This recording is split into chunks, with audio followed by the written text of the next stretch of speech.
मस्त आता हे चिकन 10-15 मिनटं व्यवस्थित शिजून द्यायचं आहे. त्याच्यानंतर आपण दम देणार आहोत. व्यवस्थित शिजलं का नंतर मग भातवरती टाकून बिर्याणी राईसवरती टाकून व्यवस्थित बासमती तांदूळ व्यवस्थित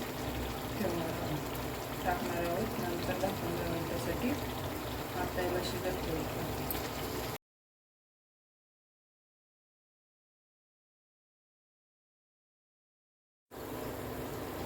मस्त असतं आपलं चिकन 10-15 मिनटं व्यवस्थित शिजलेलं आहे.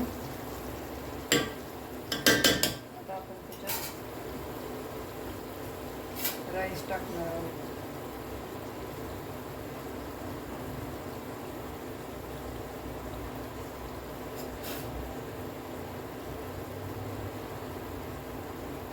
राईस पण बघा एकदम मस्त असं फुललेला आहे. एकदम सुटसुटीत झालेला आहे.